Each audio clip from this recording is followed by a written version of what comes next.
문재인 대통령은 왜 지방분권을 공약으로 내걸었을까요? 왜 지방자치단체를 지방정부로 부르겠다고 했을까요? 그것은 바로 복지국가를 만들기 위해서입니다. 실질적인 복지는 확실한 지방분권이 됐을 때 가능합니다. 지방자치의 원래 목적이 복지국가 건설입니다. 지방선거가 실시되기도 전인 1987년에 만들어진 우리 헌법에는 형식적인 지방자치가 단 몇 줄로 명시되어 있을 뿐입니다.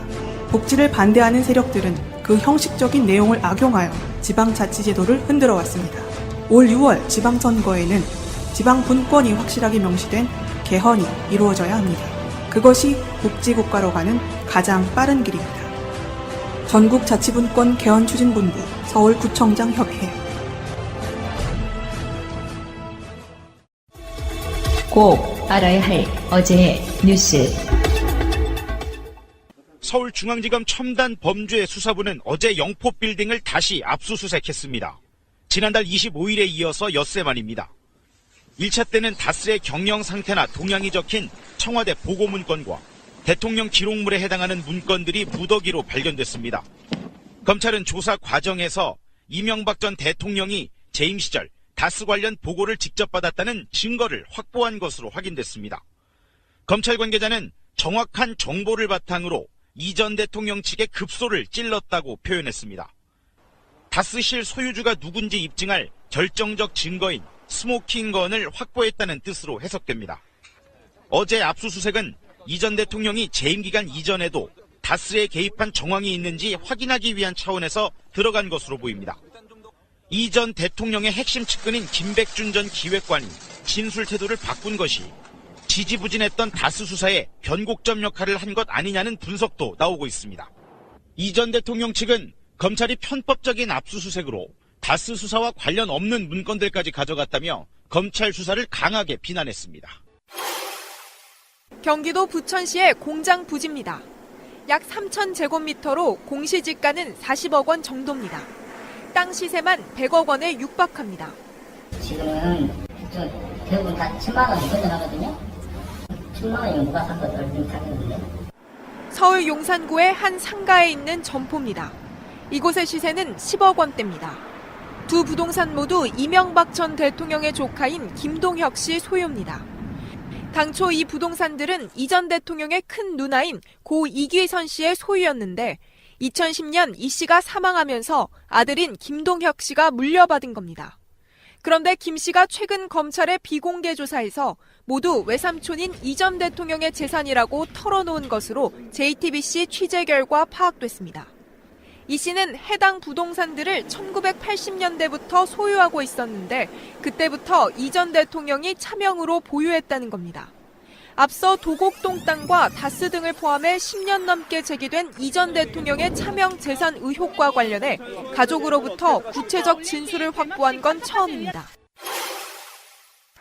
김영석 전 장관이 취임한 2015년 11월 청와대 내부 회의록 내용입니다. 이병기 비서실장의 세월호 특조위 관련 지시가 수두룩합니다. 특히 눈길을 끄는 건 참사 당일 대통령의 7시간 행적조사 관련입니다. 안종범 경제수석에게 특조위가 대통령 행적을 조사하는 걸 막기 위해 해수부를 적극 대응시키란 지시를 내린 건데 같은 지시가 5차례나 떨어졌습니다. 특조위 1차 청문회를 앞두곤 조윤선 당시 정무수석에게 기형적인 특조위를 폐지할 필요가 있다며 여당과 논의에 추진하란 지시도 내려옵니다. 우병우 민정수석에게 떨어진 지시는 세월호 참사를 알리려는 전교조 계획의 무력화였습니다. 이런 지시를 받은 수석들은 해수부 등 담당 부처들에게 구체적인 활동을 지시했을 가능성이 큽니다. 이에 따라 김 전 장관이 구속되면 이병기 전 실장 등 박근혜 정부 청와대 수뇌부에 대한 세월호 진상규명 방해 혐의 수사도 속도를 낼 전망입니다. 날씨가 많이 풀렸고요. 이 좋은 날씨에 오늘 하늘을 보니까 하늘이 정말 가을 날씨 같은 정도로 굉장히 깨끗한 공기 좋았고요. 자, 오늘은 또 특별히 신선한 공기를 몰고 다니는 남자 이분도 나오십니다. 신비야 나오너라 짱돌을 들자. 신비님 나오셨습니다. 예, 반갑습니다. 북쪽에서 시원한 바람이 내려오고 있습니다. 예, 알겠습니다. 자, 북쪽에서 다음에 유명정님 나오셨고요. 안녕하세요, 유명정입니다. 그리고 마차님 나오셨어요. 안녕하세요, 마차입니다. 예, 오늘도 방송 재미나게 저사불고 한번 갑시다. 걱정이에요. 왜? 처음부터 걱정이세요. 예, 너무 예뻐지셔서 지금 천하가. 내가 마지막으로 경고해요. 지겨워. 가족끼리 이러지 마세요. 북한의 평창 오는 선수단 있잖아요. 오늘 남측 전세기 타고 왔습니다. 예, 맞습니다. 아시아나죠? 네, 마식령 훈련장에 갔던 우리 남한 선수들하고 북한 선수들이 같이 비행기를 타고 오는 네. 정말 훈훈한 모습이었습니다. 아, 그것도 역사상 최초라고 그러죠. 동해 쪽에서 날아서 양양공항인가요? 예. 예, 그곳에 온 건 처음이래요. 이렇게 간단하고 쉬운 걸 막 대- 돌아가잖아요, 우리가. 대한민국이 만들어지고 나서 해방 이후에 동해 쪽에 항공로가 처음 열린 거예요. 굉장히 좀 역사적으로 좀 이슈가 크게 될 만한 사항들이고요.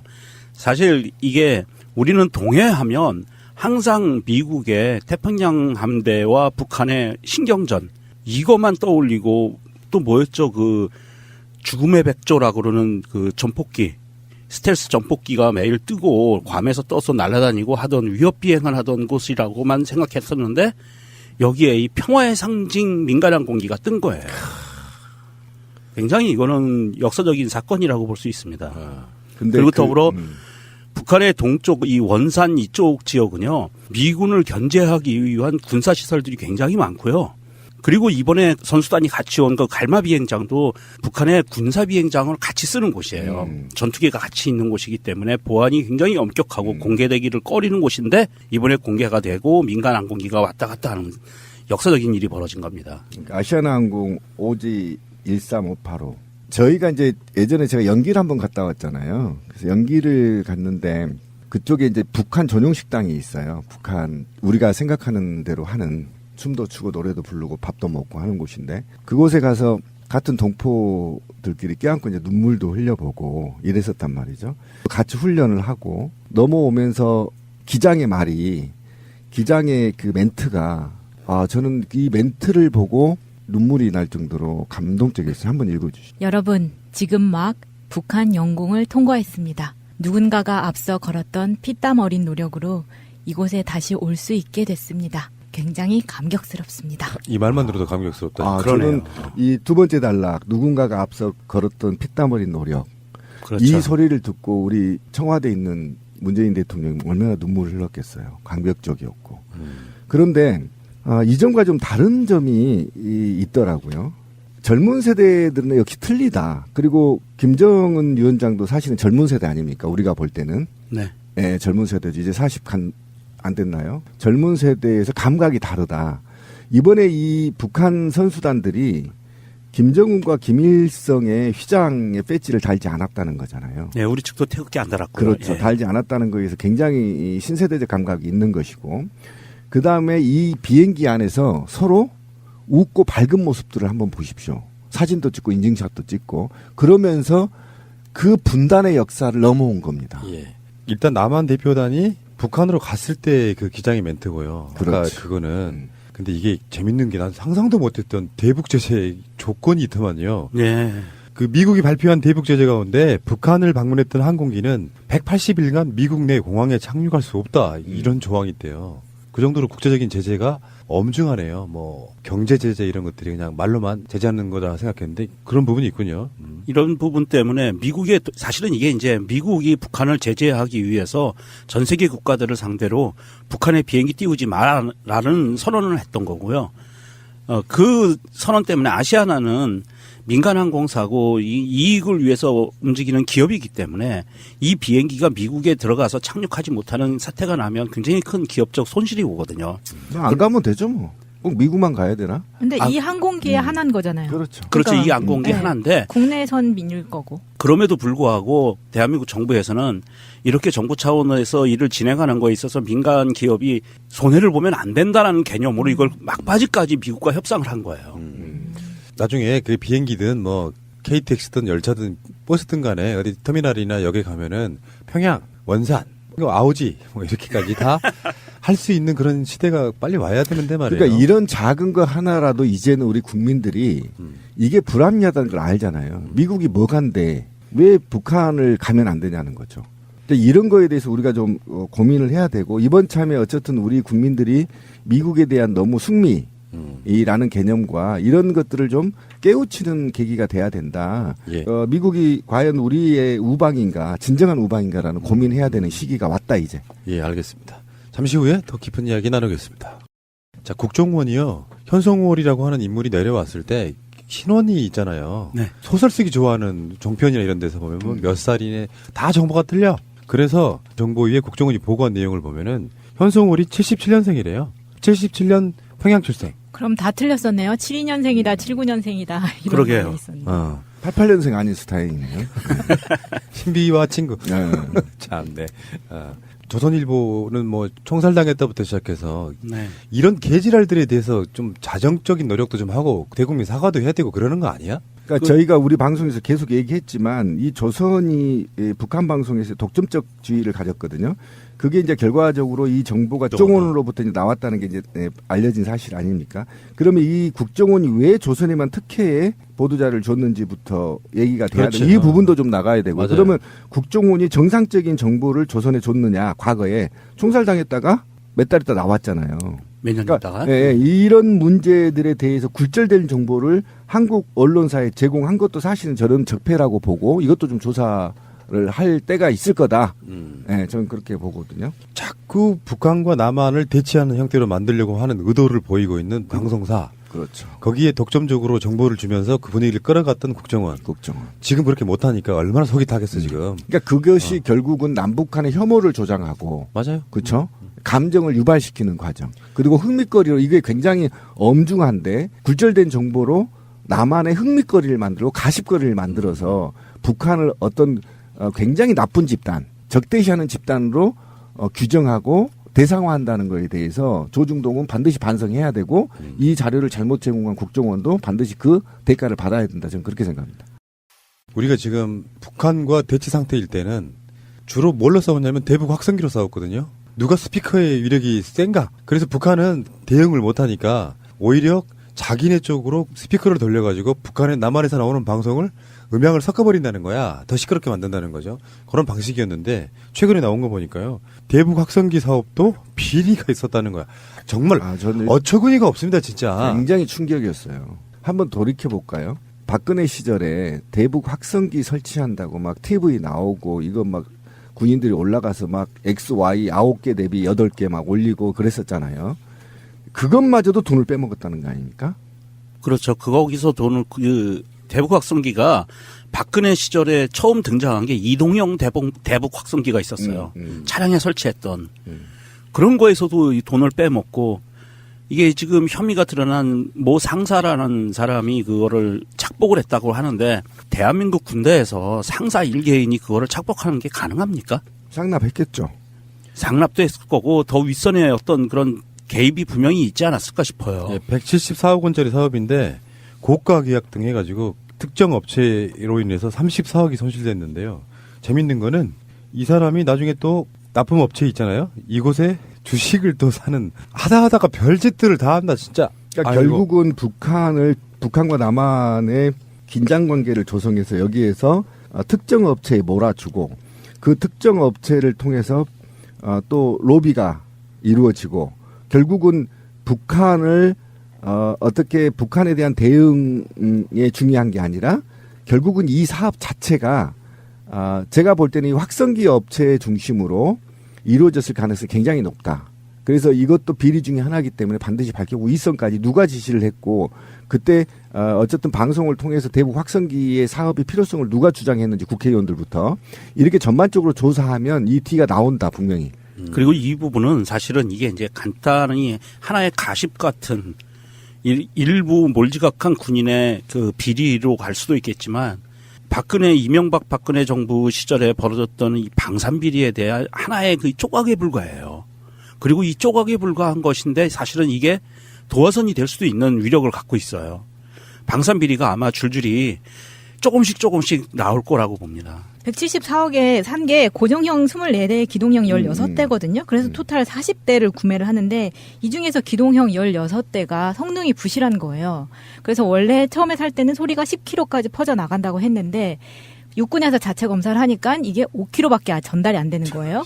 에이, 그런데 앞에 산이 있고 바람이 불면 1, 2km밖에 소리가 전달이 안 된다는 아이고. 거예요. 무용지물이라는 거죠. 완전 필요가 없는 거죠. 아니 이게 5km밖에 안 가면 이게 군사분계선을 중심으로 해서 그 남방한계선과 북방한계선 간의 거리가 4km거든요. 2km씩이니까 그러면 겨우 그거 넘어갈까 말까 한 거 날씨가 좋을 때. 아니죠.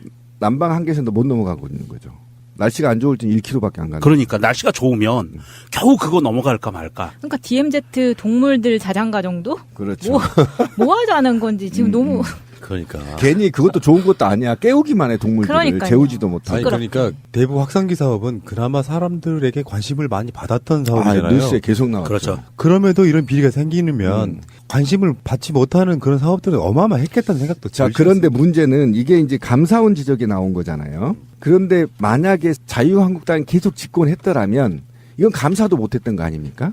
그렇잖아요. 감사도 못하고 계속 진행형이 되겠죠. 그렇죠. 지금도요. 계속 네. 진행형이고 확대됐겠죠. 그런데 결국은 대북 확성기에 대한 효과는 없고 돈만 계속 국고만 날리고 헬스만 날리는 거 아닙니까? 이 세력의 공범들인 자들이 평양 올림픽이라고 또 그래서 지지율 끌어내리려고 그 지랄들을 한 게 아니에요. 그 세력이죠. 전체 뻔뻔한 자기들 거예요. 돈 안 되니까. 그리고 이들은 지금 처벌을 받지 않았기 때문에 곳곳에 각 부처에 관료주의적 성격으로 포진되고 있어요. 그래서 지금의 문재인 정부의 정책을 굴절시키거나 또는 문재인 정부의 정책을 훼손하거나 이래서 국민과 진보 정치, 진보 민주 정치를 더 확산하지 못하게끔 블록을 형성하는 집단들로 구성되어 있거든요. 하루 빨리 이것들을 솎아내지 않으면 제가 볼 땐 적어도 계속 문재인 정부의 발목을 잡을 놈들입니다. 그래서 이놈들은 솎아서 바로 짱돌로 조사버려야만 지금 우리가 정말 국민이 원하는 나라를 만들 수 있고 동북아 평화를 가져올 수 있다라는 거거든요. 세상에 빼먹을 거 없어서 이 확성기에서 빼먹습니까? 어떻게 보면 빼먹는 게 더 좋아졌지만, 그죠? 그렇죠. 네. 딱 빼먹기 좋은 시대였었죠. 근데 이런 게 얼마나 비일비재하겠습니까? 지금 이 정부에 들어와서 아직은 방산비리는 손도 못 대고 있습니다. 다른 데가 푹푹 더 썩어서 일단 방산비리가 언제부터 수사가 될지 모르겠지만 정말 우리 기억나잖아요. 철모 빵꾸 빵빵 나고 몇십 년 된 물통 쓰고. 그렇죠. 네. 방산비리 막으려고 엄청난 몸부림을 칠 것 같네요. 그죠. 이게 이명박이 아마 포트라인 쓰고 정식 기소가 되고 난 다음에는 필연적으로 이런 일들이 계속 그 감사원의 적발이 되는 것을 보면 필연적으로 이거는 갈 수밖에 없다. 똥은 숨겨진 곳에 있어가지고 똥을 싸는 것보다 치우는 데서 훨씬 오랜 시간이 걸리는 거예요. 찾아내야 되니까. 국민들은 국가의 존재 이유가 무엇이냐고 물었습니다. 어려울 때 국가가 지켜주고 있다는 믿음을 주어야 그것이 국가의 존재 이유입니다. 문재인 대통령 지지율이 다시 상승세거든요. 이번 주부터. 사실 우리는 대통령 지지율이 떨어지는 건 웬만하면 이야기 안 하려고 그래요. 청와대가 먼저 이야기했기 때문에 제가 전전 방송에서 이야기를 한 거지. 근데 다시 60%대를 회복했고요. 더 중요한 건 청년층의 회복세가 뚜렷하다. 지금 이제 문재인 대통령 지지율이 62.6 아니겠습니까? 리얼미터 이번 주 정기조사인데 연령대별로 보니까 20대가 6.4% 올랐고요. 지금 그 비트코인 문제는 뭐니 해서 그렇게 분석들을 하고 있잖아요. 저는 전적으로 그렇다고 생각하지 않는데 비트코인이나 남북 단일틀 문제 이런 거에서 50대가 5.9% 올랐고요. 40대가 4.2% 올랐는데 60대 이상은 4.2% 내렸고 30대가 1.9% 내렸으니까 30대의 1.9%는 사실 오차 범위 한참 내에 있는 정도니까 무의미하다고 보고 연령대별로는 가장 많이 오른 게 20대예요. 20대가 다시 문재인 대통령을 내린 만큼 지지하기 시작했다 이렇게 보시면 될 것 같습니다. 저는 이제 이게 유음이라 20대의 지지율 상승과 60대 지지율의 하락 요 두 개의 쟁점이 좀 있어야 되는 저는 이걸 굉장히 좀 신뢰하는 편인데 한번 보십시다. 비트코인 얘기 나왔죠. 그러니까 비트코인 얘기 때 나왔을 때 우리가 지금 처음에 너무 젊은 층들이 있었다는 거 아닙니까? 그러니까 지금 젊은 층들이 20대들이 투자하거나 투기할 곳을 찾던 새로운 방식이 비트코인이었단 말이에요. 그럼 기성세대들은 뭘로 했느냐? 주식이나 땅 투기로 했단 말이죠. 그다음에 재테크라는 명목 아래 부동산에 돈을 투자했단 말이에요. 그러면 지금 20대 새로운 세대들은 어디를 찾느냐? 이 기성세대들을 제외한 투자할 곳이 어디냐? 투기할 곳이 어디냐라고 찾던 게 이제 비트코인이었단 말이죠. 근데 이렇게 젊은 층들이 이런 소외감을 느끼고 있는 사이에 현 정부의 부처들이 이 비트코인에 대해서 너무 빠르게 무식하게 공부도 안 하고 대응한 거에 대한 반반감이었단 말이에요. 그런데 이 반반감이 이제 정부의 구체적인 안들이 나오고 특히 또 유시민 작가의 현명한 논리들이 지금 확산되고 있으면서 아 이것이 투기구나. 그리고 이것이 정말 우리가 만드는 이데아이가 아니구라는 걸 병명히 밝혀지면서 정부의 제재 정책이 대책으로 이제 홍보되는 과정에서 이게 다시 이제 상승이 된 거고요. 그 다음에 이제 그 단일팀 문제와 관련해서 또 사실은 이 사람들이 너무나 고생을 했는데 어떻게 단일팀에서 기회를 박탈하느냐의 문제에서 저도 이제 이게 재수생인 아들과 이제 논쟁을 해가지고 끝장까지 간 적이 있거든요. 어떻게 했냐면 아들이 이제 빡빡 대들길래 이렇게 했어요. 그러면 야 이건 제 생각이 아닙니다. 아들하고 얘기니까 또 뭐 게시판에 글 올리지 마십시오. 어쨌든 그러면 이제 말이 내가 막히니까 뭐라고 하냐면 그럼 걔네들이 자력으로 올라간 거 아니잖아. 이제 여기까지 가버린 겁니다. 아들하고 대화할 때.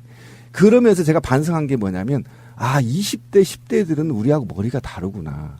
뭔가 개인적이고 뭔가 체계적이고 뭔가 디테일하게 정책을 내놓지 않으면 반기를 들 가능성이 굉장히 높다라는 걸 지금 전문가들과 사회의 리더층들이 이제 깨달았단 말이에요. 이 사항에 대해서. 그래서 이게 해소되는 과정에서 20대가 올라가는 것이라는 거죠. 그래서 굉장히 바람직한 것이고요. 60대는 이제 이게 제가 위험하게 본 게 뭐냐면 가짜뉴스 때문에 떨어지고 있다. 가짜뉴스 때문에. 지금 가짜뉴스가 얼마나 횡행하고 있냐면요. 길거리는 물론이고요. 정말 금괴가 아직도 길거리에 나옵니다. 심하더라 진짜 그거. 네, 문재인 대통령이 길거리 금괴가 지금 얘기가 아직도 나오고 있거든요. 그리고 김대중 대통령의 비자금이 아직도 나와요. 길거리에. 1인 시위하고 있다니까요. 그러니까 이런 사진들이 돌아다니면서 지역의 텔레그램, 특히 경상도 지역의 특정 정당의 배포로 의심되는 카톡들이 무자비하게 지금 살포되면서 60대가 가짜 뉴스에 너무 노출이 많이 돼 일부 떨어지고 있어서 이걸 적극 정부나 사정기관이 대응하지 않으면 안 된다라는 것이 지금 이 여론조사에 제가 보는 견해라는 거예요. 자, 그래서 여론조사는 추세가 중요해요. 99%라도 하락세면 위험한 것이고 상승세면 나쁘지 않은 정도거든요. 문재인 대통령 임기까지 50% 초중반대의 지지율이 유지돼야 된다고 생각하는 사람이에요. 이슈에 따라서 이제는 점점점 지지율이 오르락내리락 할 텐데 50% 선만 방어하면 된다고 생각하고요.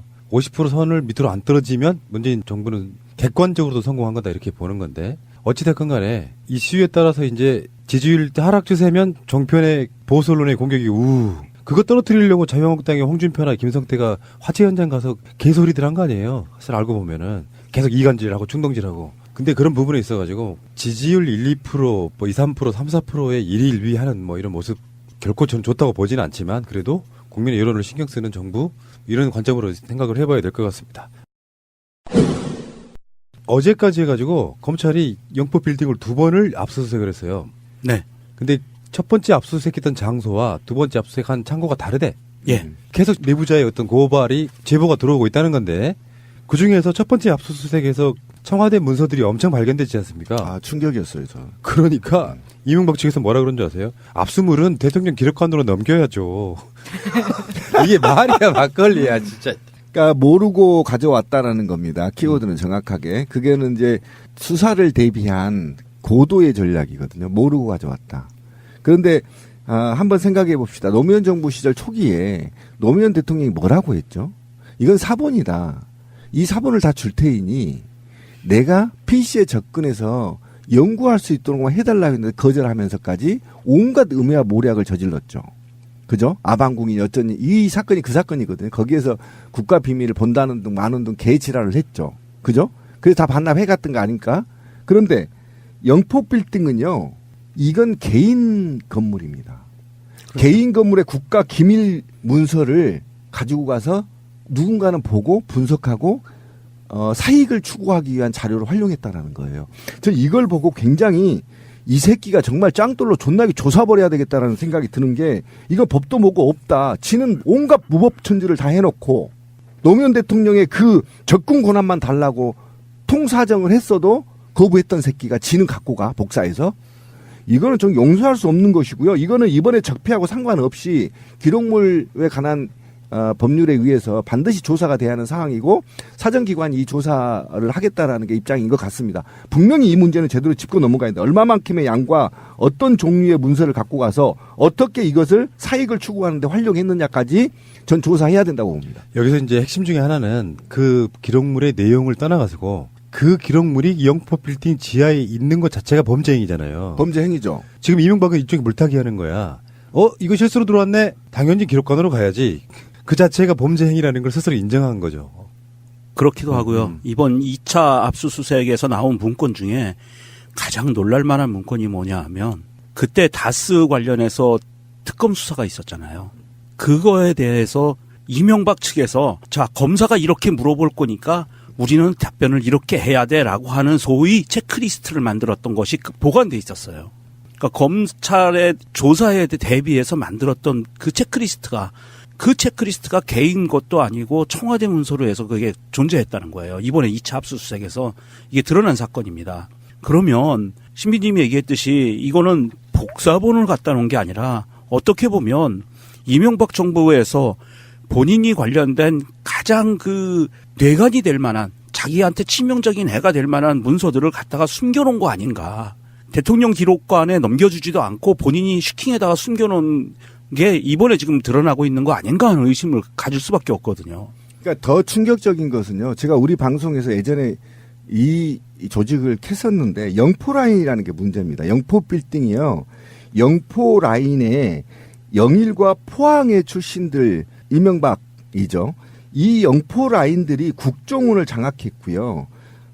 국무총리실 일에 민간인 사찰과 관련해 지금 문제가 많이 불거지고 있지 않습니까? 이것들도 영포라인이고요. 그리고 이 영포라인에서 주로 비밀리에 작전을 폈던 게 연어라고 해서 전직 대통령들 뒷조사한 게 이 영포라인에서 했단 말이에요. 근데 이 영포라인이라는 이름을 딴 그 건물의 지하에 이 비밀 문건들, 비밀 문건들이 발견됐단 말이에요. 이거는 이 하나의 건만으로도요, 그냥 넘어갈 문제가 아닙니다. 이거는 국가의 중차대한 비밀, 남북한 문제도 있을 거고요. 그 다음에 여기에 이제 무기 구입과 관련된 중요한 문건들도 있을 테고, 그 다음에 국가에는요, 중장기 계획이라는 게 있어요. 일반인들 잘 모르시겠지만, 10년, 20년, 5년 이런 단계로 해서 국토 개발에 관한 계획을 수립하게 된단 말이에요. 이런 자료를 갖고 가서 땅 투기에 사용하게 되면 사익을 추구한 게 된단 말이에요. 그래서 저는 이게 정말 의미가 있다는 게 뭐냐면 왜 하필이면 영포 빌딩에서 나타났냐는 겁니다. 이게. 그러면 영포 라인 애들이 숨어서 무슨 짓을 했냐는 겁니다. 여기서 작전 모의를 무엇을 했냐는 겁니다. 이거 반드시 밝혀야 될 문제고요. 그리고 이거 그냥 넘어갈 문제입니다. MB가 죄가 많다고 해서 이 문제를 소홀히 한다면 저는 국가의 기강이 무너진다고 생각합니다. 반드시 종이 한 장도 주지 않았던 MB가 노무현 대통령한테 그 로긴 접촉 아이디 하나 주지 않았던 MB가 자신은 서류를 갖고 나가요? 그리고 자기 사저에 있었으면 제가 이해라 조금이라도 하겠습니다. 그런데 사유 재산인 영포빌딩에 이거를 보관했다고요? 그럼 누가 받겠냐는 겁니다. 누가? 국토 장기 계획을 가져갔더라면 큰 문제입니다. 투기에 누가 못하겠습니까? 돈 있겠다, 정보 있겠다, 미리 땅 사놓으면 10년 전에 사놓으면 20년 후에 30배, 40배 뛰는데 그러면 자식들한테 인계해 줄 때, 제주도처럼 10만원짜리 땅 사서 300만원 된 거 아닙니까? 3년 사이에. 그럼 자동으로 이게 불법 상소가 아닙니까? 이런데 악용했기 때문에 이게 어떻게 역학적으로 악용되고 활용됐는지까지 전 조사해야 된다. 용서할 수 없다, 이거는. 불쾌하다. 문재인 대통령이 그 가회동 집 팔았잖아요. 네. 청와대 다른 직원한테. 그 왜 팔았냐면은 그 자체가 임시로 서울 거처 같은 거였잖아. 네. 퇴임하자마자 바로 양산으로 내려가기 위한 거라고 그러더라고요. 그렇기도 하고요. 그다음에 두주택 보유에 대한 도덕적인 비난도 올 수가 있기 때문에 국가 정책이 다주택 보유하지 마라라는 게 국가 정책이기 때문에 하나를 과감하게 처분을 한 거죠. 네. 몸소 보여준 거예요. 가회동이 아니라 홍은동. 홍은동인가요? 네. 가회동은 이명박이죠. 옛날에. 죄송합니다. 이명박의 뿌리가 너무 깊어. 자, 잠시 후에 다시 오겠습니다. 홍준표가요, 어느 초등학교를 갔어요. 정확히 말하면 신용산 초등학교를 갔어. 그래서 이제 방과 후 영어 수업 금지 뭐 요거에 대한 얘기를 나누면서 방과 후 영어 수업은 위헌이다. 그러면서 법 집행을 막겠다고 지금 나서고 있는 거예요. 이 홍준표가 제가 추측컨대 홍준표가 정상이라면 정상이라는 가정하에 말씀을 드리는 거예요. 저도 이 사람에 대해서 잘 모르니까. 그런데 정상이라면 이것이 학생들이 갖고 있는 국민들이 갖고 있는 헌법에서 부여된 학습권을 침해하는 것이다 라고 아마 논리를 필 것 같아요.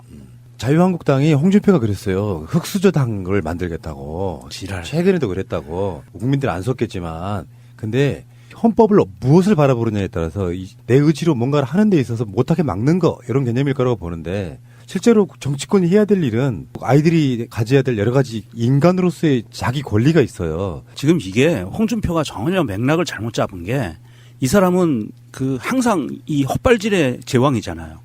헛발질의 제왕답게 이번에도 헛발질을 한 건데 초등학교 1, 2학년생 저학년 학생들이요. 공부를 많이 시켜서 되는 게 아닙니다.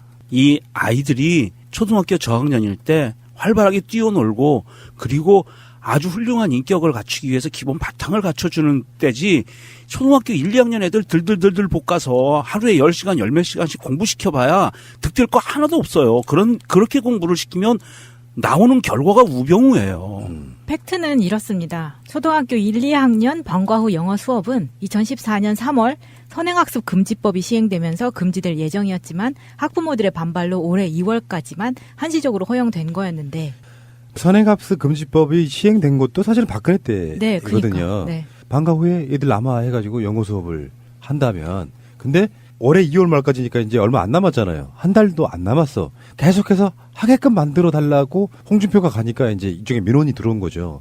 거기에 이제 홍준표는 이거 위헌이야 이거 막 어? 정말 천박하죠. 깊이가 하나도 없어 이 사람은. 근데 이게 좀 짚고 이번 참에 좀 짚고 넘어가 보죠. 그러니까 짚어보자고 한번. 예, 짚어보는데 제가 이게 피해자 아닙니까? 우리 아이가 재수하게 된 동기가 이것 때문이었어요. 너무 유치원 때부터 영어 교육을 시켰거든요. 그래서 얘가 한글을 잘 몰라요. 그거 진짜 문제예요. 문제가 굉장히 심각한데요. 얘가 이런 말 해도 될지 모르겠지만 수학이 1등급이고 영어가 1등급이에요. 그런 말은 하지 마세요. 아, 그래 삭제해 주세요. 자랑질이야. 아니 자랑질이 아니죠. 그런데 여자애 약해. 그런데 영어가 바로 영어가 아니 국어가 5등급이에요. 그거 되게 특이한데? 예, 굉장히 이렇게 얘기합니다, 지금. 굉장히 특이하다는 건데, 그래서 과거를 돌이켜봤더니, 이게 영어를 너무, 제가 이렇게 하면 또 회피한다고 하겠지만, 아내가 시켜버린 겁니다. 그리고 이제 외국으로 나갔다 온 건, 초등학교 나갔다 온 거 아닙니까? 한국어를 배워야 할 때, 영어를 배워버리고, 그 다음에 영어를 먼저 배우고 한글을 배운 거예요. 세상의 모든 사람들은요, 자기 모국어를 기반으로 해서 제 다른 외국어를 받아들이는 거라, 국어가 전혀 기반이 안 돼 있으면 영어도 국어도 못하게 돼. 사실 맞아요. 네, 맞죠. 차라리 외국도 만들든가. 그런데 제가 이 얘기를 하고 싶은 게 아닙니다. 바로 언어가 그 사회에 미치는 영향을 좀 얘기해보고 싶다는 거예요. 그러면 어릴 때부터 우리는 영어가 마치 모국어처럼 배우고 있어요. 제2의 모국어처럼. 그런데 그러면서 영어를 배우면 미국의 문화를 배워야 되는 것이고요. 사실 영어를 제대로 하려면 내가 마치 미국인처럼 행동을 해야 언어는 체화되는 겁니다. 그리고 여기에 계급이 생겨요. 그죠? 원어처럼 하면, 원어민처럼 하면, 저 새끼 되는 거죠. 저처럼 콩글리시로 하면, 저거 좀 핫발이네. 이렇게 계급이 언어의 계급이 생기는 겁니다. 그럼 이 언어의 계급이 생기면서 저처럼 핫발이 있는 계급은 상위 계급의 언어 계급에 올라가기 위해 이 사람을 선망한다는 거예요. 그럼 이 선망은 꼭 미국의 종미로 이어져요. 이렇게 얘기하면 저한테 반발하는 사람이 있었어요. 언어는 미국 게 아니다. 엿먹어라. 제가 이렇게 얘기하고 싶습니다. 예, 엿먹어라. 어차피 영어는 미국에서 제국주의의 영향으로 전국 공통으로 만든 겁니다. 그러면 언어가 가지는 숙미, 종미성에 대해서는 지금 부작용이 나타납니다. 한번 보십시다. 한국의 사람들이 미국의 CIA 보고서가 그렇다는 거죠. 한국의 사람들은 미국에 대해서 반미 감정이 없다라는 겁니다. 거의 90%가. 소수가 반미만 외친다는 거예요. 다중은 반미가 없다는 겁니다. 이래서 한국은 지들끼리 치고받고 내부에서 정치적으로 싸우더라도 절대 우리를 배신하지 않을 그런 이미 숙미주의가 팽배해 있다라는 거예요. 그게 지금 밝혀지고 있는 거 아닙니까?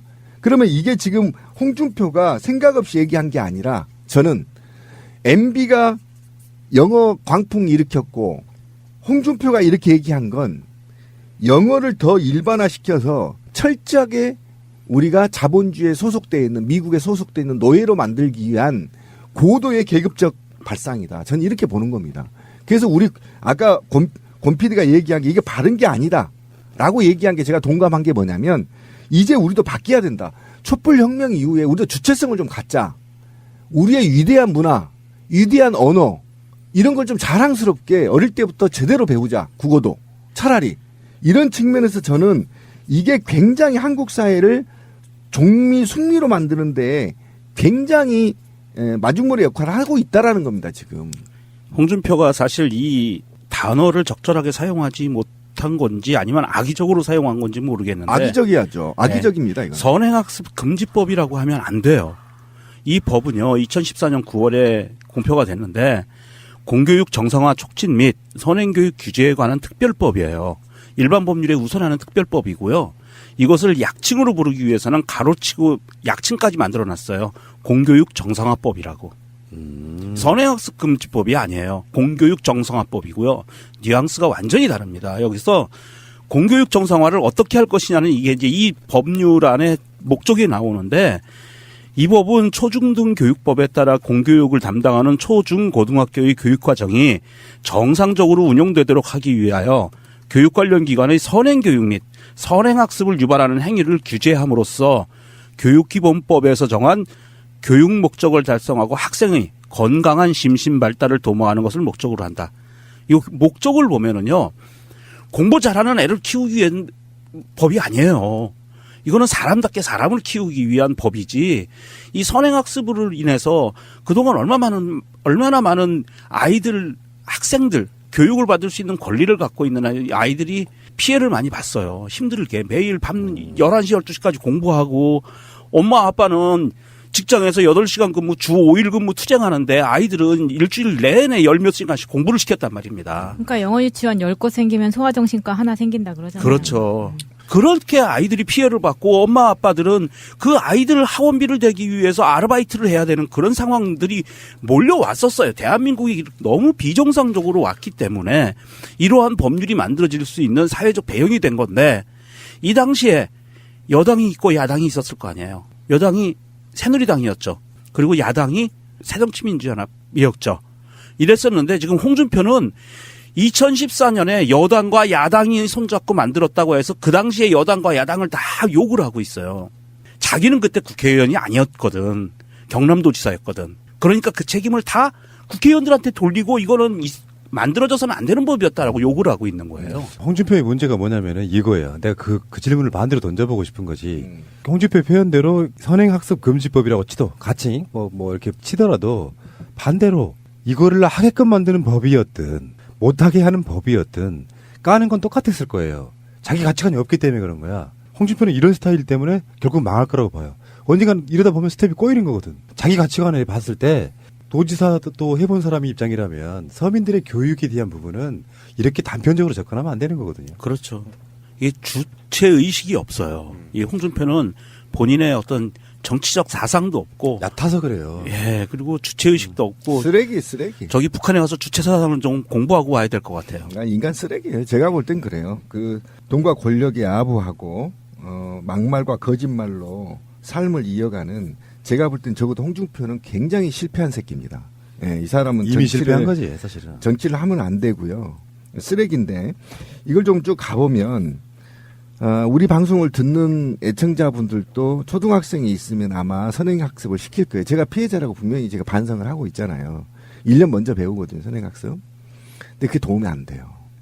절대 안 됩니다. 제가 지금 돌이켜보니까 정말 충고를 선배들한테 들었던 충고는 지금 깨달은 게 뭐냐면 자율학습이었습니다. 학원이 아니라 네가 진짜 하나의 예를 들어볼게요. 제 친구들이 여러 명이 있어요. 사실 내 나이 또래 애들이. 그런데 정말 중학교까지요. 맨날 파출소 다녔어요, 얘가. 근데 고등학교 1학년 때 어느 날 갑자기 엄마 나 공부해야 되겠어요. 시작했어요. 어디 갈게요, 지금? 예. 여러분이 놀리는 대학 들어갔어요. S대. 예. 그 다음에 또 하나 예를 들어볼게요. 고등학교 2학년 때까지요, 진짜로. 아예 방정식 하나 제대로 못 풀었다는 거예요. 실제로 굉장히 가까이 있는 사람이에요. 굉장히 혼자 있기 좋아하고 뭔가 불만스러운 아이였다는 거예요.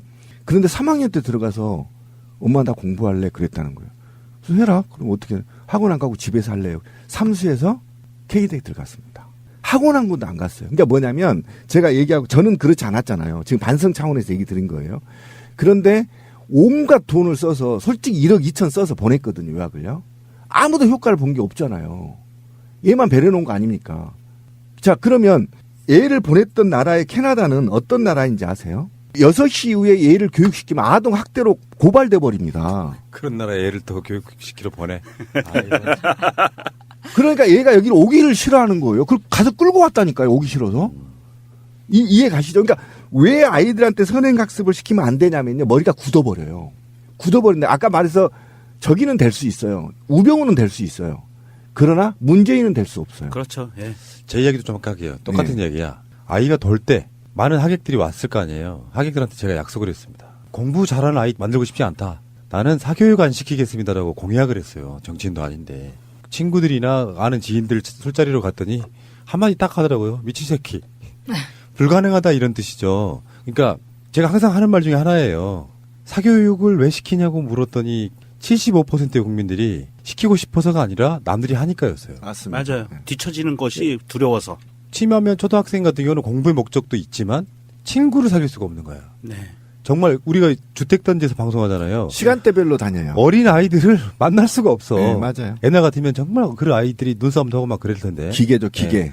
그런 사교육 시장을 만들고 공교육을 파탄에 만든 정권이 한 10년 정도 왔어요. 그 과정에도 민주 진보 개혁 세력은 진보 교육감들을 뽑으면서 혁신학교를 만들어내고 무상급식도 쟁취하고 이렇게 했단 말이에요. 방송 들으시는 분들이 만약에 내가 최소한 민주주의 국가에서 내가 좀 개혁적인 생각을 갖고 있는 사람이라고 하면 다 같이 안 하면 되거든? 맞아요. 그래서 자기 불안감을 없애고 얘들이 좀 놀 수 있는 시간도 좀 만들어주고요. 그리고 사실은 국가가 아이들 돌봐야 되는 거잖아요. 그러니까 맞벌이가 많은 시대이기 때문에 학교가 붙잡아두고 있는 건 나쁘지 않다고 생각하는데 그게 공부하는 쪽 말고요. 잘 놀 수 있게 만들어주는 그런 식으로 우리가 좀 교육을 바꿔나가는 문제가 좀 그런 식으로 해야 되지 않을까 이렇게 저는 생각을 해보는 거예요. 그래서 제가 정말 제 교육의 철학처럼 느낀 게 조기숙 교수의 서울대 확대론, 이 확대론과 최근에 작년에 발표한 박원순 시장의 서울대학교 확대론, 이 두 개의 굉장히 홍보대사처럼 하고 있는 게 그 얘기입니다. 그러니까 이게 지금 S대에 들어가기 위해서 한 해에 50만 명이 50대 1로 뚫는 거 아닙니까? 그럼 서울대 4,500명에서 5,000명 정도를 뽑는데 전국에 50만 명이 거기에 들어가, 재수생까지 70만 명이 오로지 그 5,000명 안에 들어가려고 미친 듯이 기계처럼 공부를 언제부터 해야 되죠? 초등학교 때부터 하는 거 아닙니까? 그러니까 서울대만 확대해서 전국에 있는 국공립대를 전부 다 서울대로 개칭해서 서울 1대, 서울 2대 해주면 되고요. 이거라도 안 되면 서울시에 있는 국공립대학이 4개인가 있습니다. 과기대인가요? 과기대하고 시립대하고 서울대하고 있잖아요. 요거를 그냥 서울대로 개칭해서 분과별 특성화 대학으로 나누면 됩니다. 그러면 이 현상 떨어져요. 떨어지는 것이고요.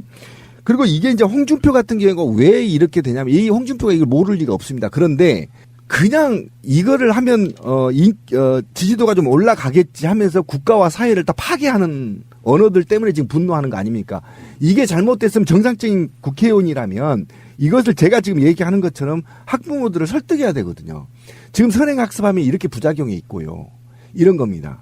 그죠? 이렇게 설득해야 될 위치에 있는 사회적 리더 그룹에 있는 놈이 여기에 부하내동해서 잘 되고 있는 정책들을 오히려 후진국으로 몰락시키게 하는 이런 행위가 과연 혈세로 받는 월급쟁이의 정치인들의 가져야 할 도덕성인가라는 생각에 대해서 저는 최대한 빨리 정계를 떠나야 된다, 홍준표는. 악의 근원이죠, 악의 근원. 네, 쓰레기입니다. 알겠고요. 그 홍준표 얘기를 조금만 더 하면은 홍준표가 대구 북구에다가 알박기를 했잖아요. 자기 당협위원장을 주고 셀프로. 그런데 정당이라고 하는 거 보면 구조를 보면은 당 대표가 있고요. 자기랑 가까운 최고위원도 있을 거고. 근데 대표의 입은 역시 대변인이잖아요. 그렇죠. 지금 수석 대변인이 장제원이고 그 말고도 조선일보 출신의 강효상 있죠. 비례대표. 비례대표다 보니까 지역구로 내려가야 돼요. 보통 정당들이 그런 형태를 취하고 있잖아요. 비례대표 한번 하면 지역을 내려가야 되는 부분. 근데 자기 최측근인 강효상한테 대구에 또 당협위원장을 줘요. 로또 맞은 거지. 강효상 입장에서 보면은 보수 정당이 망해가는 징조라고 보는 거거든요. 이 사람들은 눈 찔끔 감고 막 김태흠 같은 또 다른 적폐가 홍준표를 막 공격해도 눈치 힐끔 감고 자기 측근들 선거 나가서 당선되기 유리한 곳에 딱 꽂아버려. 그러면 저는 이제 이 행위를 특별하다고 해서 의제를 갖고 온 게 아니고요. 드리고 싶은 말씀은 뭐냐면은 그렇게 자기 것 챙기기 시작하면 결국에는 이제 흔히 말하는 보수 수구 세력은 이런 식으로 자기 것 챙겨 먹다가 결국엔 분열로 망할 것이다. 저는 예측 한번 해보는 거예요. 그러니까 그 분열이 너무 길다는 겁니다. 아직도 3년이나 남았다는 데 대해서 저는 정말 화가 나고요. 촛불 때 우리가 조금만 더 단결을 해서 국회를 해산하고 다시 뽑았어야 되는데 정말 그거지 못하는 거에 대한 우리의 리스크가 지금 크게 작동되고 있는 거 아닙니까? 이걸 보면 아까 이제 권 PD 얘기에 전 100% 200% 동의하는 겁니다. 반대로 상대 당인 더불어민주당은 이번에 100% 권리당원 50% 오픈 프라이머리 50%입니다. 그리고 하물며 시의원까지도 권리당원이 뽑게 돼 있습니다. 사실상에 저 국민이 뽑는 거예요, 그냥. 그렇죠, 그렇죠. 권리당원이 뽑는 건 시의원까지도. 그러니까 이제는 공천과 관련된 잡음이 있을 수가 없는 것이고 모 당처럼 공천과 관련해서 20억 쳐먹어가지고 막 돈 쳐발라서 지금 공천 주고 하는 시대에는 한 당은 지금 가고 있단 말입니다. 홍문정 등등. 예, 문제를 향해 가는데 이제 막 권좌에서 멀어진 당은 오히려 더 그 당을 쇄신해서 국민들한테 공천권을 돌려주고 당협위원장 같은 것을 사실은 낙하산식으로 내려서 그 지역에서 지금 바른정당도 사실은 굉장히 확대되고 있는 상태에서 가서 꽂아버린 거 아닙니까? 그러면 그 뒷거래가 있었다고 저는 보는 겁니다. 이 암흑의 뒷거래가 결국은 부정한 정치판을 흔들게 되는 것이고 더 나아가 한국 사회 정치를 말아먹었다는 거 아닙니까? 그 개버릇을 아직도 하고 있다. 그래서 홍준표는 정말 지금 당장 하루라도 1시간이라도 빨리 정계를 떠나야 이 나라가 발전해요. 정계가 아니라 지구를 떠나야죠. 예, 지구를 떠나야죠. 김태흠이 정말 김태흠이 이 새끼도 아주 쓰레기입니다. 그러니까 쓰레기. 그 쓰레기가 쓰레기에게 한 말 있어요. 나 근데 이게 너무 마음에 들어가지고 네, 한번 해보세요. 당 대표라면 생즉사, 사즉생의 각오로 솔선수범을 보이면 낙동강 전선 사수작전이 아니라 인천 상륙작전을 도모해 전세 반전을 도모해야 하는 거 아니냐. 이 엄동설 안에 당원들은 모두 추위에 떨고 있는데 당대표가 가장 따뜻한 아랫목을 염치도 없이 덥석 차지해버린 꼴입니다. 그러니까 어쨌든 이것도 김태흡이 이 사람도 제가 꼴통이라고 얘기했던 건 새누리당 당원들이 뭘 추위에 떨어? 배 따시고 등 따시고 배부른 거지 뭐. 왜 돈 처먹고 집회하고 뭐 뻔한 건데 뭘 등 따시게 지들이 뭘 추워서 떨어? 그놈인데. 오직 인생이 더러웠으면 새누리당 당원이 됩니까? 그렇지. 사람으로 태어나서. 사람이 어떻게 당원이? 아유 시원해라. 그런 얘기 했었잖아. 사람으로 태어나서 어떻게 하면 한나라당 그렇죠. 그 당시 그런 얘기 있었죠. 네. 어디 가서 말도 못하면 싸대기 맞아 죽습니다. 근데요, 지금 더불어민주당이 사실상 완전 국민 경선이에요. 그렇죠. 왜냐하면 당원 수가 많다 보니까 권리당원 50%라고 해도 사실 국민 여론 분포랑 별 차이가 없을 그렇죠. 듯한데. 150만이니까 지금 권리당원들. 그런데 여기 특정 정당이 당 선진화로 치고 나가잖아요. 그러면 다른 당도 흉내라도 낼 수밖에 없어요. 그러니까요. 그래서 지금 자유한국당이 최고위원회에서 6월 지방선거 공천 룰과 관련해서 당원 당규 개정안도 의결했는데 지방선거 경선에 참여하는 여성 및 청년 후보에 대해 본인이 얻은 득표수의 20%를 가산점으로 부여하고 여성이자 청년인 후보에 대해서는 30%의 가산점을 주는 내용이 포함됐다 이렇게 이야기를 하고 있거든요. 경선이 실시될 경우에는 책임당원 모두에게 투표권을 부여하고 동시에 국민 대상 여론조사와 책임당원 투표 결과 반영 비율을 현행 7대3에서 5대5로 조정하는 내용도 담겼다 이렇게 얘기를 하거든요. 근데 당원 숫자가 많지가 않으면은 사실상 이렇게 7대3에서 5대5로 조정하는 내용이 있어도 결국에는 당이 뽑게 되는 그런 효과를 갖는다고 보거든요. 그러니까 맞아요. 어찌됐든 간에 흉내는 내고 있잖아요, 지금. 근데 이 흉내에서 정확히 키워드가 있어야 되는데요. 아까 말했던 것처럼 경선이 실시될 경우, 이 경우가 굉장히 싸가지 없는 홍준표 그렇지, 같은 그렇지. 말입니다. 이 경우. 이 이 경우를 빼야 됩니다. 이해 가시죠? 무슨 말이니까 전략공천은 다 해놓고, 씨발. 몇 군데 전국에 251개 광주 전남 같은데 몇 군데나 이렇게 하겠다고 하는 거거든요. 이걸 더불어민주당 좀 아예 빼버려야 돼. 전략공천 없겠다. 모두 다 국민경선 5대5 하겠다. 이렇게 딱 발표해야 돼. 이 경우가 꼭 홍준표 같은 놈이에요. 그러니까 이렇게 하면 전국에 있는 몇 %나 이렇게 오픈 프라임을 할지 이거에 대해서 구체적인 사항이 안 나왔다는 얘기는 그래놓고 앞에 당협위원장들을 지 측근들로 세운다는 건 이미 게임 끝난 겁니다. 자유한국당. 이런 거를 그 망할 징조를 그럼요. 줄여서 망조라고 하잖아요. 망조가 들었다고. 실제로 오래 못 가요. 이렇게 하면. 그러니까 홍준표는 지금 당대표 자리에 올라와 있잖아요. 홍준표는 당대표 내려놓는 순간 끝이에요. 그쪽 진영의 스타일상으로 보면 홍준표 같은 자들이 무서워가지고 조용히 안 하고 있던 자들이 언젠가 홍준표가 무슨 이유가 됐건 그 자리에 내려오면 홍준표는 끝이다. 낙동강 오리알 되는 겁니다. 이번 지방선거에서 자유당이 참패를 하는 경우가 올 경우에는요, 이 자유당 내부에서 검찰로 엄청난 투서가 날아들 거예요. 홍준표에 관해서.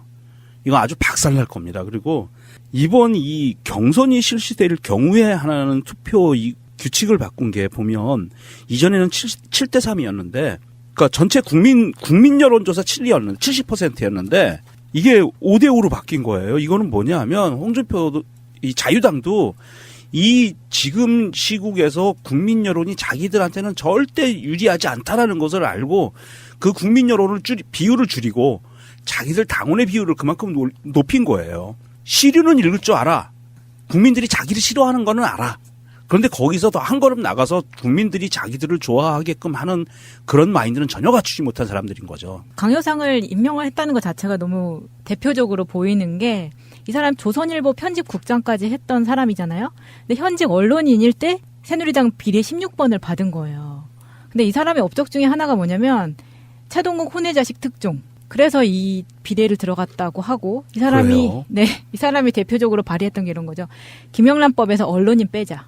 그러니까 조기 선행 교육하면 그런 놈들이 생긴다니까요. 꼭. 그리고 골프에 대한 개별 소비세도 폐지하자.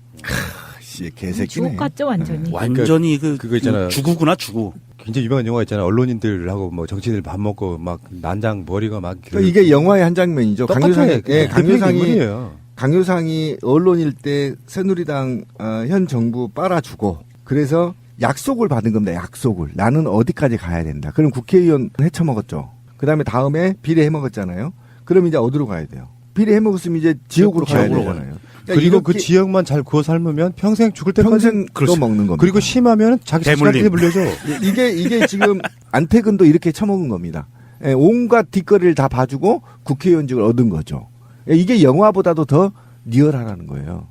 더 영화보다 더 리얼하고 리버럴하는 겁니다. 언론인은 개뿔 진짜 그 TV조선 같은 데 있던 무슨 주필 무슨 기자 이런 사람들이 정치권에 들어와 가지고요. 지금 이번에 공천 받은 사람 중에서도 언론인 또 다른 언론이 있는데 영등포 갑에 홍지만이라고 이 사람 내 기억에 SBS 기자 출신이고요. 뉴여회가 제명당한 그 자리에 전옥현 전 국가정보원 1차장이 임명됐네요. 그렇죠. 국정원 이 사람도 그러면 전옥현 씨도 가장 강력한 그 자발적 부역자 중에 한 명이겠네요. 그리고 서울 동대문 갑에는 임원갑 한국자유청연맹 서울 동대문구 지회장 청연맹 회장도 아니고 서울 동대문구 지회장 깝깝하다. 사실 사람이 없는 거예요. 근데 물론 국정원 1차장을 왜 공천할 수밖에 없을까요? 왜 약속했으니까. 예, 그겁니다. 그 최규일도 이야기를 나중에 다시 하겠지만 그렇게 나쁜 짓을 해서 정치권에 들어와 가지고 승승장구해. 이 사람 자유한국당에 들어간다는 바로 이 국정원 출신 이 사람 전옥현 이 사람도 보면은 현재 특수활동비례문에 그게 어떤 건지는 모르지만 걸려 있을 거라고 보거든요. 걸려 있죠. 아니 1차장이면 대북정보 담당하던 사람이잖아요. 그래서 이 사람들이 정치권에 자연스럽게 진입해가지고 어떤 정권의 위기라든지 이런 어떤 바람이 좀 있을 때 국회의원을 어떻게 너또처럼 하나 따 그러면 이제 그 기득권으로 평생 죽을 때까지 살아가는 거예요. 그렇죠. 야, 그리고 그들은 국회에서 또 민주주의를 파괴하고 그죠? 남북 평화를 파괴하고 그죠? 반인륜적 행위를 하고 있다는 겁니다. 이게 더 큰 문제예요. 이들이 그러면 현직에 있을 때 국정으로 있거나 검사로 있거나 어쨌든 언론으로 있을 때 공동체를 건강하게 발전시키기 위해서 노력했거나 또는 이걸 반대했다 하더라도 파괴했다 하더라도 정치인이 되면 적어도 이 사회에 자기가 파괴했던 당시 현직에 있을 때 파괴했던 사회를 되돌리기 위한 뭔가 노력을 해야 되는데 거기다가 더 사회를 망가뜨리게 만들어버린다는 겁니다. 그 망가뜨리면서 자신의 사익을 추구하면서 계속 국가는 파괴되고 공동체는 파괴된다는 겁니다. 그래서 결국 나온 새끼가 홍준표고 김성태라는 그렇지. 거예요. 예. 그래서 한번 생각해 봅시다. 제1야당이 대표가 홍준표고 원내대표가 김성태면 게임 끝나는 겁니다. 아까 권 PD가 얘기한 대로 이거는 그냥 언제 망하느냐. 저는 분명히 말하지만 이들이 제7회 전국 동시지방선거에서 분명히 공천 잡음 생깁니다. 그리고 공천 헌금 반드시 터집니다. 저는 제가 안 터지면 어쨌든 터집니다. 약해지네. 너무 확실해서 그럴 수가 없었지. 이 전옥현이라는 사람이 전 국정원 1차장이었던 사람 이력을 보니까 재밌어요. 이 사람이 쭉 공직에 있었어요. 국정원에 쭉 근무를 하고 국정원 이전에 뭐 대표부 공사도 지내고 정보관리실장도 하고 했었는데 이명박 집권 초기에 2008년 3월부터 2009년 2월까지 국가정보원 1차장을 해요. 그리고 나서부터 영전을 합니다. 주 홍콩 총영사로 갔다가 그리고 나서 그 다음부터는 여러 대학을 서울대학까지 초빙 교수로 움직여요. 그러다가 자유당 혁신위원회 위원 들어가면서 이게 이제 이렇게 자리를 밟아가는 것을 보니까 이명박 정부 초기 2008년부터 2009년까지 2009년 2월까지 국정원 1차장으로 있으면서 무슨 일을 했을까? 궁금해요. 상당히 궁금해요. 그때 특수활동비 그 제대로 집행이 됐을지도 궁금하고요. 그래서 저는 정관예우법, 판검사들 정관예우 금지법과 관련해서 그때도 얘기를 말씀드렸지만 정확한 통계는 아닙니다. 하지만 검사 출신과 판사 출신 그리고 언론인 출신과 공무원 고위 출신들이 정치를 하면요. 잘된 새끼 하나 얘기해 보세요. 잘한 새끼. 저한테 한번 얘기해 보세요. 잘하고 있는 새끼. 여야를 떠나서.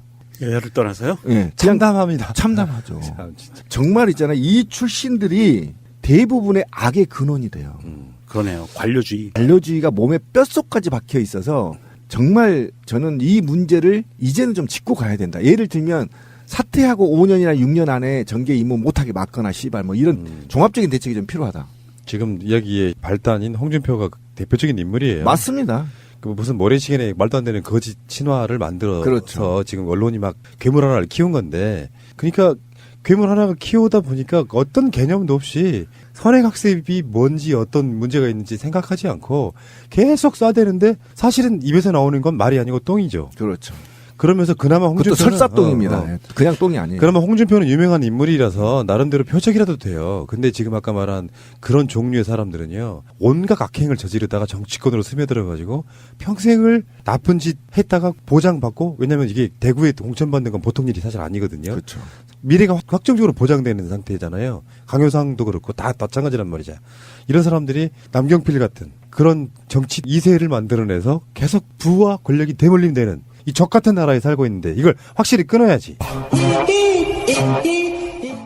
제가 대통령 취임 이후에 이런